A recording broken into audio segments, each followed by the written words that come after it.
Tigers with a strong start and a decent comeback in Allen Fieldhouse, but it just wasn't enough to take down the second-ranked Jayhawks.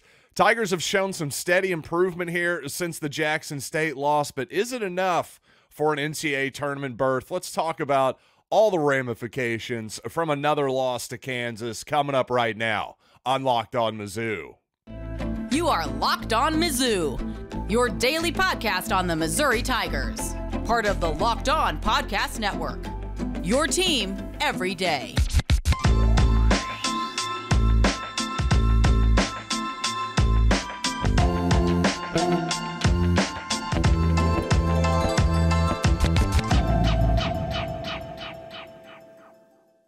Hey, all you true sons and daughters, I'm John Miller, your Mizzou mafioso and the central scrutinizer of Missouri Tigers football and basketball.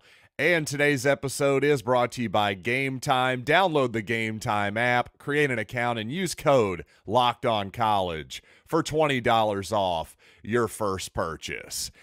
And one could say that Missouri went into a drought during the middle of yesterday's game, but I think it was a little bit more complicated than that. To me, Missouri got off to a great start in yesterday's game in Allen Fieldhouse yesterday because they were getting great shots, quite simply. They weren't necessarily knocking down all of them. It wasn't even necessarily a hot shooting start, but I liked all of the looks that Missouri was getting in that ball game. But into the first half, a 14-0 run by Kansas where basically Mizzou did everything wrong. Couple airballed threes, were fouling three-point shooters, just nothing went right. Turnovers, the whole deal. And certainly I think Kansas paid more attention to Sean East as the game wore on. East got off to an excellent start in the basketball game, and obviously he's been a tremendous player offensively for Missouri all season. But I think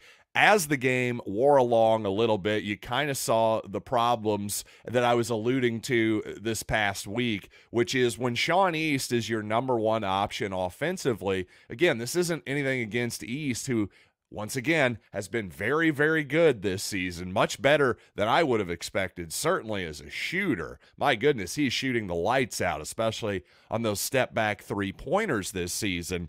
But when your best player is a guy who is 6'3" or so and is not an above the rim player, that does limit your ability to get easy shots at times. And I think as you saw as the game went along, Kansas eventually just ended up getting better shots than Missouri, quite honestly. But also a couple of issues that have plagued Missouri really throughout this young season so far, to me, reared their ugly head once again. Obviously, in terms of rebounding, the Jayhawks ended up winning the rebounding battle. I saw either by 16 or 17, depending on which box score you looked at, but Kansas also shot 10 more free throws in the ball game as well, which ended up obviously hindering Missouri quite a bit. But that's obviously been a trend for the Tigers all season. It's something I've talked about a lot, how Missouri needs to find ways to get to the free throw line more often. And I've suggested, hey, maybe just more aggressive drives by Sean East, for instance, into the lane with reckless abandon, though quite honestly, I thought the referees did a better job than what I've seen so far this season on swallowing their whistles a little more, allowing some reasonable contact, I would say, on the perimeter. And I thought Missouri's perimeter defense was pretty good for the most part. Certainly Dennis Gates said so after the game, but clearly we got to do a better job of securing that defensive rebound. Although when you got Hunter Dickinson out there, one of the best centers in the country, obviously he's going to do what he does on the glass. But again, the one thing I did really enjoy is that all of the fans I saw, Missouri fans who were arrogantly negative about this game coming in online, who said, oh, there's no way the Tigers can possibly cover the 13.5. Well, I hope they lost some money yesterday over at FanDuel Sportsbook. That's all I can say about them. If anything, for Missouri offensively, I think there are three guys in particular that I would like to see be at least a little bit more aggressive offensively moving forward. Number one, Noah Carter played 25 minutes last night and only took 8 shots. To me, that's not quite enough for him, considering he's 3 of 6 from 2-point range. Again, Carter, when he has another big guy next to him, in particular Connor Vanover or even Aiden Shaw or Jordan Butler, well, that guy is obviously going to draw the Hunter Dickinson, the bigger big man, the true center matchup defensively. And to me, that's when Carter can go to work and abuse guys defensively down in the block. As I've said before, for the most part, guys don't really have true power forwards anymore. Teams, I should say, in college basketball, the true big power forward who is like a second big guy for all intents and purposes, well, that's become less and less in vogue. And if centers these days are forgetting the back-to-the-basket game offensively and defensively, well, your power forwards, for all intents and purposes, that's becoming more and more of a lost art. And I continue to think that Noah Carter should be a little bit more aggressive in terms of taking advantage of those mismatches. Although, obviously, yesterday, his three-point shot, seems like he put up that air ball yesterday at the end of the first half and just didn't really look for that shot for the rest of the game. I'd also like to see Tamar Bates be more aggressive offensively at this point. I will say, though, I'm a little bit concerned with his game that maybe there's a little bit, not enough of an in-between element to his game. It seems like his three-point shot, his basic jump shot is fine. It seems like Bates needs to find more ways to actually score on the basketball court. He just seems lanky enough and athletic enough to me that if he's just a little bit more aggressive, he can make some stuff happen. And I would also say the same thing about Aiden Shaw, who yesterday took 4 shots in 22 minutes yesterday. But when you saw him catch the ball on the perimeter, there was a couple times where Kansas was 15 feet off of him and just dared him to shoot from downtown. And Shaw didn't even look at the basket, which is really surprising to me because last season, at least, Shaw didn't shoot well from the outside, no question, but he at least showed a willingness to put the shot up there. And based on what little I saw from him in high school, he certainly had the ability to knock down a jump shot then. I'm a little bit confused as to why he's refusing to take that shot now. Now, while the beginning of this game, seeing the Allen Fieldhouse crowd getting excited, jumping up and down and all that crap, all their different chants and stuff. Oh, man, it just brings me back to all the horrible, horrible memories that Missouri has had in that place, unfortunately. Some good times, too, don't get me wrong, but still not a victory in Kansas since 1999. But I will say this Missouri team has steadily improved since the Jackson State loss. And for the most part yesterday, helped that Missouri got off to a good start.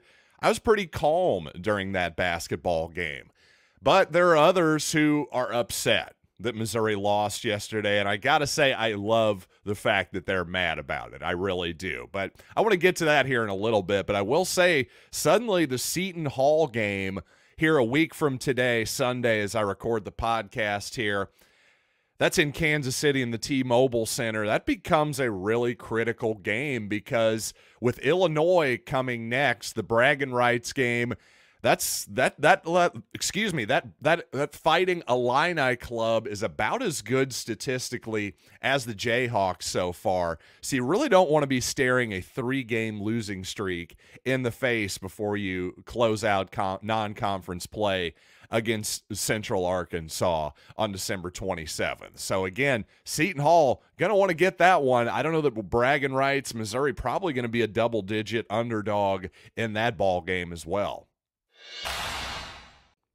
So like a color man, Fran Fraschilla on ESPN during the basketball game last night, I was more or less taking a big picture view of the season and felt kind of surprisingly calm during that KU basketball game last night. Calmer than certainly the version of myself from my 20s and before that, no question about that. But at the same time, you know what? There are other people out there, including Sam Snelling of Rock M Nation, who's normally a very, level-headed type of fan. Well, he was not happy that Missouri lost to Kansas. And you know what? This isn't going to be a criticism whatsoever.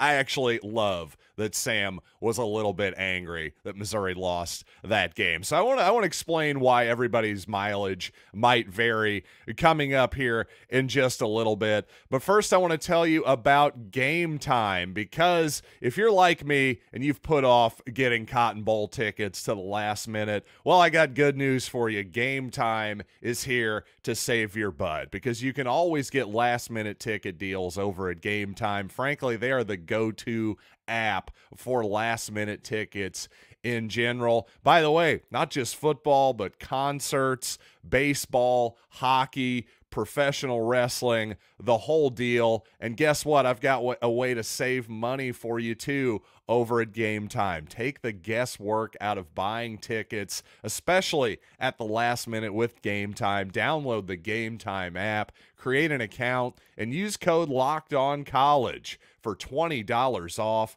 your first purchase. Terms apply. Again, create an account and redeem code LOCKEDONCOLLEGE for $20 off your first purchase. Download Game Time today. Last minute tickets, lowest price, guaranteed. You know, maybe it was the fast start by the Tigers yesterday in Lawrence, and probably a lot to do with the previous two seasons where Missouri was embarrassed in Columbia and Lawrence. But I was surprisingly calm. I surprised myself with how little angst I had throughout this basketball game yesterday. I have to say, some of that, again, it has to do with the officiating, because a lot of times in Lawrence, Kansas, it just feels like you're playing against a sixth man there in the officials. Forget the crazy crowd that's there as well. But hey, I'll even shout out the officials yesterday. Doug Sermons, Pat Adams, and Jeb Hartness. Heck, I would take that crew the rest of the season in every Missouri basketball game. I really would. So if you expected me to come here and cry about the officiating, it's actually quite the opposite. I was really happy with how that basketball game was officiated yesterday for the most part. But regardless, unfortunately, while the officiating had a surprisingly and refreshingly good and positive feel to it yesterday in Allen Fieldhouse, unfortunately, the end result was much the same as we've seen now for decades. Of course, well, this rivalry took about a decade off, but regardless, Missouri has not won in Kansas in basketball since 1999. And from Sam Snelling's perspective over at Rock M Nation, the usually analytical and level-headed Sam was not thrilled. And you know what? I got to say, I love it from Sam. I really do. I enjoy his study hall columns over there. I enjoy his work.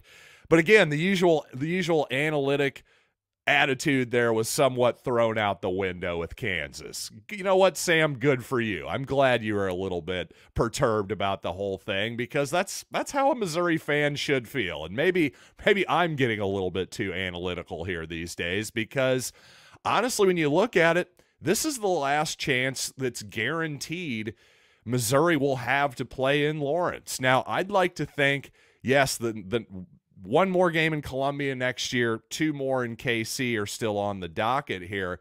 After that, still up in the air. I'd like to think Missouri and Kansas both see the mutual benefit here of this rivalry, right? Come on. This is a fun game, and if you're Kansas, it's probably really fun right now to keep beating Missouri. From your perspective, you're probably going, yeah, keep bringing it on. Well, I'm just telling you from a Missouri fan's perspective, I guess I'm Charlie Brown with the football. I want to keep coming back for more because, well, I do know Bill Self's going to go away eventually, number one. But even if he were to live forever, I would spend the rest of my life trying to beat Bill Self. So as far as that goes, I love that Sam Snelling was going, damn it, Missouri was this close in a lot of ways and had an actual chance to beat Kansas in Lawrence. And again, make no mistake about it.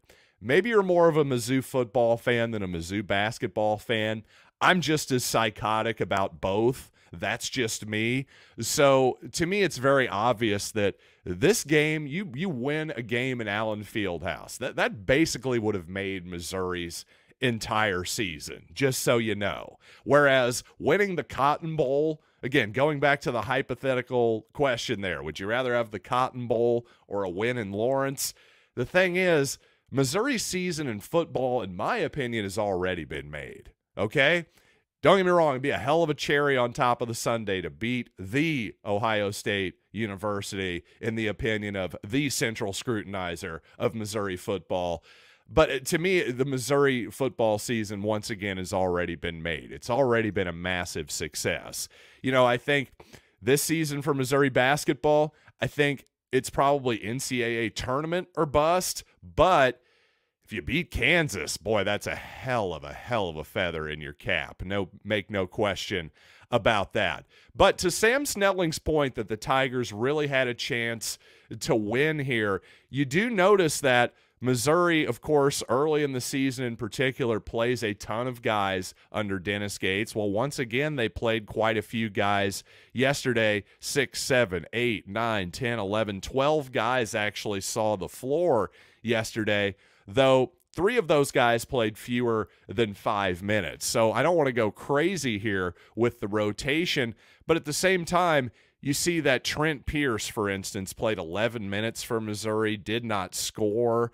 What is he really giving Missouri right now, unfortunately? Pierce with a lot of hype coming into the season, maybe not the time to experiment with a true freshman right now that you want to get going. Now, in my opinion, again, that Central Arkansas game, December 27th in Mizzou Arena, I think that's the time where you play Trent Pierce. You get him out there, maybe you start him, tell him he's playing 25 or 30 minutes. That's the time when Pierce should, I don't know, kind of, you figure out whether he's going to be a part of the rotation in the SEC or not. Give him some real steady minutes and say, hey, let's see a sign here, or else he's probably going to have to be put on mothballs, in my opinion, until next season, because he just hasn't shown what we expected out of him so far this season.